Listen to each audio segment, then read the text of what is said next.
கையில எடுத்திருக்கிற புத்தகம் ரொம்ப சின்னது. ஆனா அதுல இருக்கிற ஒரு யோசனை என்ன ரொம்பவே பாதிச்சுது. அப்படியா? ஆமா, டாக்டர் அப்துல் காதர் உமரி எழுதிய கண்ணாடியாய் இருங்கள் என்ற இந்த நூல் ஓ, அருமையான புத்தகம். நம்மை ஒரு கண்ணாடியாக நினைச்சு பாருங்கன்னு சொல்லுது. முதல்ல கேட்கும்போது சாதாரணமா தெரிஞ்சாலும் யோசிக்க யோசிக்க இது எவ்வளவு ஆழமான விஷயம்னு புரியுது. கரெக்ட். நம்முடைய உறவுகள்ல வர்ற பல சிக்கல்களுக்கு காரணம் நாம எப்படி பேசுறோம், எப்படி நடந்துக்கிறோம் என்பதுதான். ஒரு நண்பர்கிட்ட இருக்கிற குறைய எப்படி சொல்றது? இது பெரிய சவால். ஆமா, நம்மளை பத்தி யாராவது விமர்சிக்கும் போது அதை எப்படி எடுத்துக்கிறது? இந்த மாதிரி தினசரி போராட்டங்களுக்கு ஒரு கண்ணாடியாக மாறுவது எப்படி ஒரு தீர்வா இருக்க முடியும்னு தான் இன்னைக்கு ஆழமா பார்க்க போறோம். நீங்க சொல்லது ரொம்ப சரி. இந்த நூலோட மொத்த மைய கருத்தும் ஒரு இறை நம்பிக்கையாளன் மற்றொரு இறை நம்பிக்கையாளனுக்கு கண்ணாடி அப்படிங்கிற இறைத்தூதர் நபிகள் நாயகத்தோட ஒரு வழிகாட்டுதலை அடிப்படையா வச்சதுதான். ஓகே. ஒரு சாதாரண கண்ணாடிக்கு என்னென்ன குணங்கள் இருக்கு, அது எப்படி வேலை செய்யுது, அந்த குணங்களை ஒவ்வொன்னா எடுத்து அதை நம்முடைய குணங்களோடவும் சமூக உறவுகளோடவும் ஆசிரியர் ஒப்பிடுற விதம் ரொம்பவே அருமையா இருக்கு. சொல்லப்போனா ஒரு பௌதிக பொருளை வச்சு மனிதனோட அகவளர்ச்சியை பத்தி பேசுறாரு. அதேதான், அதுதான் இந்த நூலோட சிறப்பு. சரி, அப்ப விஷயத்துக்கே வருவோம். கண்ணாடியோட வேலை என்ன? அது உண்மையா அப்படியே காட்டுது. கொஞ்சம் கூடவோ குறைக்கவோ செய்யாது. ஆமா, கருப்பா இருந்தா கருப்பு, சிவப்பா இருந்தா சிவப்பு. இந்த நூல்ல நாமளும் அப்படி பாரபட்சம் இல்லாம உண்மையை சொல்லணும்னு சொல்லப்பட்டிருக்கு. ஆனா இதுல ஒரு சுவாரஸ்யமான விஷயம் என்னன்னா, என்னது? உண்மையை சொல்லதுல மட்டும் முக்கியம் இல்ல, முகத்துக்கு நேரா அளவுக்கு அதிகமா புகழ்றதும் ஒரு விதமான பொய் தான் அப்படின்னு ஆசிரியர் எச்சரிக்கிறார். ஆமா ஆமா, அப்படி புகழ்வது ஒருத்தரோட முதுக முறிப்பதற்கு சமம்னு ஒரு நபிமொழி சொல்றதா குறிப்பிடுறார். இது ஏன் புகழ்ச்சி ஒருத்தரை கெடுத்து விடுமா? நிச்சயமா, அது ஒரு விதமான போதை மாதிரி. தொடர்ச்சியான புகழ்ச்சி ஒருத்தரோட சுய பரிசோதனை திறனை மழுங்கடிச்சிடும். அவங்க தங்களை சரிபார்க்கறதே நிறுத்திடுவாங்க. கரெக்ட். அவங்க தங்களை தவறே செய்யாதவங்களா நினைக்க ஆரம்பிச்சிடுவாங்க. அதனாலதான் ஒருத்தரை புகழ்வதா இருந்தா அவர் முதுகில் மண்ணை வாரி தூற்றுங்கள் அப்படின்னு கூட சொல்லப்பட்டிருக்கு. அப்படின்னா இதன் அர்த்தம் புகழ்ச்சியால அவங்க தடம் மாறிடாம அவங்கள யதார்த்தத்துல வச்சிருக்கணும் என்பதுதான். அதே சமயம் இந்த உண்மை நேர்மையோடவும் இருக்கணும், பாரபட்சம் இல்லாம. ஆமா, ஒரு கண்ணாடி தனக்கு முன்னாடி நிக்கிறது ராஜாவா இருந்தாலும் சரி, ஆண்டியா இருந்தாலும் சரி, அவங்க முகத்துல இருக்கிறத அப்படியே காட்டும். அதுபோல ஒரு சக்தி வாய்ந்த ஆட்சியாளரா இருந்தாலும் அவரோட தவற சுட்டி காட்டுறதுதான் சிறந்த அறப்போர் அப்படின்னு ஒரு நபிமொழி சொல்லுது. நபிமொழி அப்படிங்கிறது இறைத்தூதரோட புன்மொழிகள் மற்றும் வழிகாட்டுதல்களின் தொகுப்பு, சரிதானே? ஆமா, மிகச்சரியா சொன்னீங்க. ஓகே, அப்போ உண்மையை சொல்லணும், பாரபட்சம் பார்க்கக்கூடாது, அளவுக்கு அதிகமா புகழவும் கூடாது. ஆனா இந்த உண்மையை சொல்ற விதம் அது எப்படி இருக்கணும்? சில பேர் நான் மனசுல பட்டதை பட்டும்படாம பேசிடுவேன் அப்படின்னு சொல்லி ரொம்ப கடுமையா பேசிடுவாங்க. அது சரியா? ரொம்ப முக்கியமான கேள்வி இது. இந்த நூல் அதுக்கு ஒரு தெரிவான பதில சொல்லுது. உண்மைய சொல்றதுல கடுமை இருக்கவே கூடாது, மென்மைதான் இருக்கணும். மென்மேரா? ஆமா, இதுக்கு ஒரு ஆச்சரியமான உதாரணத்தை ஆசிரியர் முன்வைக்கிறார். அந்த காலத்துல கொடிய அரசனாக கருதப்பட்ட ஃபிரௌன் கிட்ட பேச போற இறை தூதர்களான மூசா மற்றும் ஹாரூனிடம் இறைவன் என்ன சொல்றான்னா, அவன்கிட்ட மென்மையான சொற்களை கொண்டு பேசுங்கள் அப்படின்னு திருக்குரான்ல வருது. யோசிச்சு பாருங்க, ஒரு கொடுங்கோலன் கிட்டயே மென்மையா பேசணும்னா நம்ம கூட இருக்கிற நண்பர்கள் உறவினர்கள்ட்ட எவ்வளவு அன்பா பேசணும். அதேதான், இறை தூதர் பேசும்போது கூட அவங்க வார்த்தைகளை எண்ணிட முடியிற அளவுக்கு நிறுத்தி நிதானமா தெளிவாக பேசுவாங்களாம். ஒரு விஷயத்த புரிய வைக்கணுங்கிறதுக்காக 3 முறை கூட திரும்ப சொல்வாங்களாம். அப்போ நோக்கம் உண்மையை சொல்றது மட்டும் இல்ல, ஆமா, அந்த உண்மை சரியான முறையில மென்மையா போய் சேரணும் என்பதும் தான். நீங்க சொல்றது எனக்கு இப்போதைய காலகட்டத்தோட கான்ஃப்ளிக்ட் ரெசல்யூஷன் அல்லது கிரைசிஸ் நெகோசியேஷன் உத்திகளை ஞாபகப்படுத்துது. ஓ, அங்கேயும் அதே தான் சொல்றாங்க. எதிராளிய தூண்டி விடாம மென்மையான அணுகுமுறை மூலமா தான் ஒரு தீர்வை எட்ட முடியும். அப்போ பல நூற்றாண்டுகளுக்கு முன்னாடி சொல்லப்பட்ட ஒரு மதரீதியான அறிவுரையும் நவீன உளவியலும் ஒரே புள்ளியில சந்திக்குது. அருமையான ஒப்பீடு. சரி, இதுவரைக்கும் கண்ணாடி என்ன செய்யும்னு பார்த்தோம். அடுத்து, ஒரு கண்ணாடி எதையெல்லாம் செய்யாது? இதுதான் இந்த நூலோட அடுத்த கட்டம். ஒரு கண்ணாடி நம்ம குறைய நம்ம கிட்ட தான் காட்டும், அத 4 பேர்கிட்ட போய் சொல்லாது. அதாவது அது புறம் பேசாது. கரெக்ட். இது மனித உறவுகளுக்கு எவ்ளோ முக்கியமான பாடம் பாருங்க. புறம் பேசுறத திருக்குவான் எப்படி சித்தரிக்குதுன்னா, இறந்து போன தன் சகோதரனின் மாமிசத்தை சாப்பிடுவதற்கு சமம் அப்படின்னு சொல்லுது. அப்பா, இந்த ஓமை மனசுல ஒரு விதமான அதிர்வை ஏற்படுத்துது இல்லையா? ஆமா, நாம சாதாரணமான பண்ற ஒரு விஷயத்துக்கு பின்னாடி இவ்ளோ பெரிய தார்மீக எடை இருக்குன்னு நினைக்கும் போது கொஞ்சம் பயமா கூட இருக்கு. இதோட தொடர்ச்சியா அடுத்தவங்க குறைகளை மறைக்கணும்னு இந்த நூல் சொல்லுது இல்லையா? ஆமா, ஒரு முஸ்லீமோட குறைய இந்த உலகத்துல மறைக்கிறவங்களோட குறைய இறைவன் மறுமையில மறைப்பான் அப்படின்னு ஒரு நபிமொழி இருக்கு. ஓகே. அதாவது ஒருத்தர் ஒரு தவறு செஞ்சுட்டா அத சரி பண்ணதுக்கு அப்புறம் அத திரும்ப திரும்ப குத்தி காட்டி அவமானப்படுத்தக்கூடாது. அது ரொம்ப முக்கியம். அதே போல கேலி பண்றது, பட்டப்பேர் வச்சு கூப்பிடுறது, தேவையில்லாம சந்தேகப்படுறது, இதெல்லாம் ஒருத்தரோட கண்ணியத்தை குறைக்கும் செயல்கள். ஒரு கண்ணாடி எப்படி நம்ம முகத்துல இருக்க தழும்ப சரி பண்ணதுக்கு அப்புறம் பழையபடி தெளிவா நம்ம முகத்தை காட்டுமோ, அது போல நாம மன்னிக்கவும் மறக்கவும் கத்துக்கணும். இங்கதான் எனக்கு ஒரு நடைமுறை சிக்கல் வருது. சொல்லுங்க.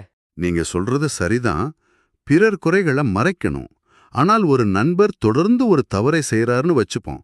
உதாரணமா, அவருக்கு ஒரு போதை பழக்கம் இருக்கு. ம் அது அவரையும் அவர் குடும்பத்தையும் பாதிக்குது. அத நாம யார்கிட்டயும் சொல்லாம அவருக்கு மட்டுமே புத்திமதி சொல்லிக்கிட்டு இருந்தா போதுமா? எப்போ ஒருத்தரோட தனிப்பட்ட குறை ஒரு சமூக பிரச்சனையா மாறுது, அந்த எல்லையை எப்படி தீர்மானிக்கிறது? ரொம்பவே நியாயமான ஆழமான கேள்வி இது. இந்த நூல் வலியுறுத்துறது ஒருத்தரோட கண்ணியத்தை கொலைக்கிற மாதிரியான வீண் அரட்டைகளையும் புறம் பேசுறதையும் தான். சரி. ஆனா நீங்க சொல்ற மாதிரி ஒரு சூழல்ல ஒருத்தருக்கு உதவி செய்யற நோக்கத்துல சரியான நபர்கிட்ட, அதாவது அவரோட பெற்றோர், மனைவி அல்லது ஒரு ஆலோசகர்கிட்ட போய் பேசுறது புறம் பேசுறதுல வராது. அப்போ அதுக்கு பேர் வேற. அதுக்கு பேரு ஆலோசனை அல்லது உதவி தேடுதல். இங்கே நோக்கம் ரொம்ப முக்கியம். ஒருத்தரை அசிங்கப்படுத்தணுங்கிற நோக்கத்துல பேசுறது பாவம். ஆனா ஒருத்தரை ஒரு தீமையிலிருந்து காப்பாத்தணுங்கிற நல்ல நோக்கத்தோட பேசுறது தப்பில்ல. அந்த வேறுபாட்டை நம்ம புரிஞ்சுக்கணும். தெளிவா புரியுது. நோக்கம்தான் முக்கியம். சரி, அடுத்ததா கண்ணாடியோட உள்நிலைக்கு வருவோம். ஒரு கண்ணாடி தன்னோட வேலையை செய்யுது, அவ்வளவுதான். அதுக்கு எந்த பெருமையோ கருவமோ கிடையாது. இந்த நூல் பெருமையை பத்தி ரொம்ப கடுமையா எச்சரிக்குது இல்லையா?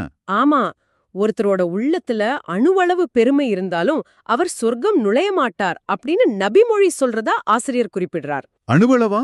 ஆமா, வானவர்களின் தலைவராக இருந்த இப்லீஸ், அதாவது ஷைத்தான், அவனோட ஒரே ஒரு பெருமையால தான் வீழ்ச்சி அடைஞ்சான்.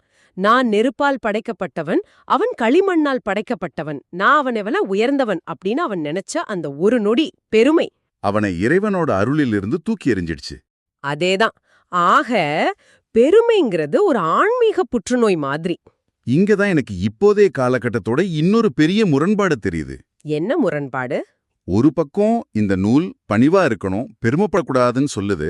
ஆனா இன்னொரு பக்கம் நம்ம வாழ்ற இந்த சோஷியல் மீடியா உலகத்துல நம்ம நாமே ப்ரொமோட் செஞ்சுக்க வேண்டிய, நம்ம திறமைகளை வெளிக்காட்ட வேண்டிய ஒரு கட்டாயத்துல இருக்கும். ஆமா, அது உண்மைதான். லிங்க்டின்ல ஆக்டிவா இருக்கணும், இன்ஸ்டாகிராம்ல நம்ம சாதனைகளை சொல்லணும். இந்த ரெண்டையும் எப்படி சமநிலைப்படுத்துறது? ஒருத்தரோட தன்னம்பிக்கை எப்போ பெருமையா மாறுதுங்கிற அந்த மெல்லிய கோட்டை இந்த நூல் எப்படி வரையறுக்குது? அருமையான கேள்வி. இந்த நூல் சொல்ற பணிவுக்கும் இப்போதைய தன்னம்பிக்கைக்கும் உள்ள வித்தியாசத்தை நம்ம புரிஞ்சுக்கணும். தன்னம்பிக்கைங்கிறது இறைவன் நமக்கு கொடுத்திருக்கிற திறமைகளை உணர்ந்து அதை மதிக்கிறது, அதுக்கு நன்றி சொல்றது. ஓகே. பெருமைங்கிறது அந்த திறமைகள்லாம் என்னாலதான் வந்தது, இதனால நான் மத்தவங்கள விட உயர்ந்தவன் அப்படின்னு நினைக்கிறது. அந்த நான் என்ற அகந்தை வரும்போதுதான் அது பெருமையா மாறுது.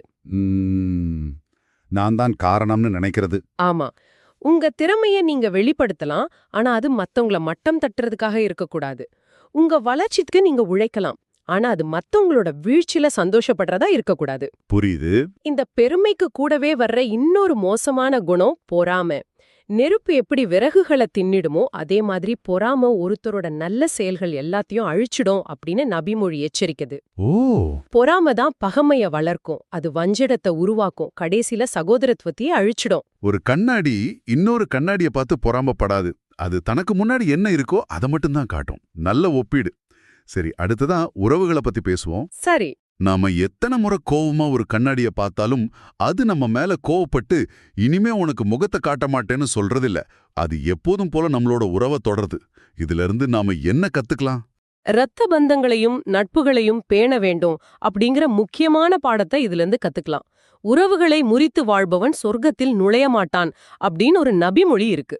இது ஒரு சாதாரண அறிவுரை இல்ல, ஒரு கடுமையான எச்சரிக்கை. ஆமா, இஸ்லாத்துல உறவுகளுக்கு எவ்வளவு முக்கியத்துவம் கொடுக்கப்பட்டிருக்குன்னா, அரபு மொழியில உறவை குறிக்கிற ரஹீம் அப்படிங்கிற வார்த்தை இறைவனோட இரக்கத்தை குறிக்கிற ரஹ்மான், ரஹீம் ஆகிய பெயர்கள்ல இருந்து வந்தது. அப்படியா? ஆமா, இறைவன் சொல்றதா ஒரு நபிமொழி வருது. யார் உறவுகளை பேணுகிறாரோ அவருடன் நான் என் தொடர்பை ஏற்படுத்திக் கொள்கிறேன், யார் உறவை முறிக்கிறாரோ அவருடன் நான் என் தொடர்பை முறித்துக் கொள்கிறேன். வாவ், இது கேட்க ரொம்ப உன்னதமா இருக்கு. ம், ஆனா மறுபடியும் ஒரு நடைமுறை சிக்கல். ம், சில உறவுகள் நமக்கு மனரீதியாகவும் உணர்வு ரீதியாகவும் ரொம்ப நச்சுத்தன்மை வாய்ந்தவையாக, அதாவது டாக்ஸிக்கா இருக்கலாம்.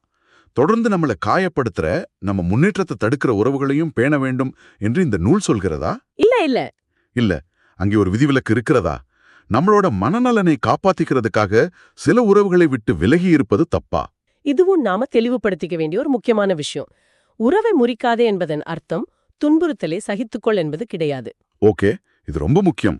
உங்கள உடல் ரீதியாகவோ மன ரீதியாகவோ தொடர்ந்து துன்புறுத்துற ஒரு உறவிலிருந்து உங்கள பாதுகாத்துக்கொள்ள ஒரு குறிப்பிட்ட தூரத்தை கடைபிடிக்கிறதுல தப்பில்ல. அப்ப விலகி இருக்கலாம். ஆனா முறிப்பது அப்படிங்கிறது மனசுல முழுமையான வெறுப்பையும் பகையையும் வச்சுக்கிட்டு எந்த சம்பந்தமும் இல்லாம துண்டிச்சுக்கிறது. நீங்க அவங்க கிட்ட இருந்து விலகி இருக்கலாம், ஆனா மனசுக்குள்ள உங்க மேல வெறுப்ப வளர்க்காம அவங்க திருந்துறதுக்காக பிரார்த்தனை செய்யலாம். குறைந்தபட்ச தொடர்பு. ஆமா, குறைந்தபட்சம் ஒரு சலாம் சொல்ற அளவுலாவது உறவை உயிர் போட வச்சுக்க முயற்சி பண்ணலாம். ஆக உறவை பேணுதல் என்பது சூழலுக்கு ஏத்த மாதிரி மாறுபடும். அதோட அடிப்படை நோக்கம் வெறுப்புக்கும் பகைமைக்கும் நம்ம மனசுல இடம் கொடுக்காம இருக்கிறது தான். சரி, இப்ப நம்ம கடைசி பகுதிக்கு வரோம். இதுதான் எல்லாவற்றையும் விட கஷ்டம் நான் நினைக்கிறேன். சொல்லுங்க பாப்போம். கண்ணாடி நம்ம முகத்துல ஒரு அழுக்க காட்டும்போது நாம துணியை எடுத்து அந்த அழுக்க துடைக்கிறோம். கண்ணாடியை பார்த்து சண்டை போடுறதில்ல. சரிதான். ஆனா நம்ம நண்பர் ஒருத்தர் நம்ம கிட்ட ஒரு குறைய சொன்னா முதல்ல கோபம்தான் வரும். அவன் சொல்றது சரிதானான்னு யோசிக்கிறதுக்கு பதிலா இத சொல்ல இவ யாருன்னு தான் நம்ம ஈகோ கேக்கும். கரெக்ட். அந்த ஈகோவை கடந்து விமர்சனத்தை ஏத்துக்கிறது தான் உண்மையான சவால் இல்லையா? 100%. இதுதான் இந்த கண்ணாடி உருவகத்தோட உச்சக்கட்ட பாடம். குற்றத்தை ஒப்புக்கொள்ளும் பக்குவம். தன் குறைய ஒருத்தர் சுட்டி காட்டும்போது அதை ஏத்துக்கிட்டு திருத்திக்கிறவன் தான் உண்மையில உயர்றான். அப்போ கோவப்படாம நன்றி சொல்லணும். ஆமா, ஒரு கண்ணாடி மாதிரி நம்ம நண்பர் செயல்படும்போது நாம கோவப்படாம நன்றி சொல்ல கத்துக்கணும். அதே சமயம் இந்த நூல்ல இன்னொரு அழகான விஷயமும் சொல்லப்படுது. அது என்ன? ஒருத்தர் மறைவா ஒரு பாவம் செஞ்சுட்டா அத மத்தவங்க கிட்ட போய் சொல்லி தன்னை அசிங்கப்படுத்திக்க வேண்டாம். இறைவன் கிட்ட மட்டும் மனமுருகி மன்னிப்பு கேட்டா போதும். தன்மானத்தை விட்டு கொடுக்க தேவையில்லை. அதேதான். இறைவன் மறைப்பத நாமளே வெளிச்சம் போட்டு காட்ட வேண்டாம். தன்மானத்தை பாதுகாத்துக்கிட்டே திருந்துறதுக்கு இஸ்லாம் வழிகாட்டுது. ஆக இந்த முழு உரையாடலையும் தொகுத்து பார்த்தா ஒரு சாதாரண கண்ணாடி உருவகத்துக்குள்ள எப்படி உண்மையாக இருக்கிறது, எப்படி மென்மையாக பேசுறது, எப்படி பிறர் கண்ணியத்தை காக்கிறது, எப்படி பணிவாகவும் பொறாமை இல்லாமலும் இருக்கிறது, உறவுகளை எப்படி பேணுவது, விமர்சனங்களை எப்படி ஏற்பதுன்னு ஒரு முழுமையான வாழ்க்கை வழிகாட்டி இருக்கு. நிச்சயமா. இந்த நூல் இறுதியில ஒரு அழகான கருத்து சொல்லுது. ஒவ்வொரு தனி மனிதனும் தன்னை ஒரு கண்ணாடியாக மாற்றிக்கொள்ளும்போது குடும்பம் மாறும், சமூகம் மாறும், இறுதியில் உலகம் மாறும். இதுக்கு பெரிய புரட்சிகள் தேவையில்லை. இந்த மாற்றம் அமைதியான முறையில உள்ளிருந்து தொடங்கணும். ஆமா. இந்த உரையாடலை முடிக்கிறதுக்கு முன்னாடி உங்களை ஒரு சிந்தனையுடன் விட்டுச் செல்கிறோம். ஆசிரியர் நம்மை பிறருக்கு கண்ணாடியாக இருக்கச் சொல்கிறார். அதே சமயம் பிறரை நமக்கு கண்ணாடியாக இருக்க அனுமதிக்கவும் சொல்கிறார். உங்களை நீங்களே இப்படி கேட்டுக்கொள்ளுங்கள். உங்கள் அன்றாட வாழ்வில் நீங்கள் மற்றவர்களுக்கு உண்மையை மென்மையாக காட்டும் ஒரு தெளிவான பளபளப்பான கண்ணாடியாக இருக்கிறீர்களா? அல்லது கீறல்கள் விழுந்து அழுக்கு படிந்து உண்மையை சிதைத்துக் காட்டும் ஒரு உடைந்த கண்ணாடியாக இருக்கிறீர்களா? இதைவிட முக்கியமாக உங்களை நீங்களே தெளிவாக பார்க்க, யாருடைய பிரதிபலிப்பை பார்க்க, யாருடைய நேர்மையான விமர்சனத்தை கேட்க நீங்கள் தயாராக இருக்கிறீர்கள்?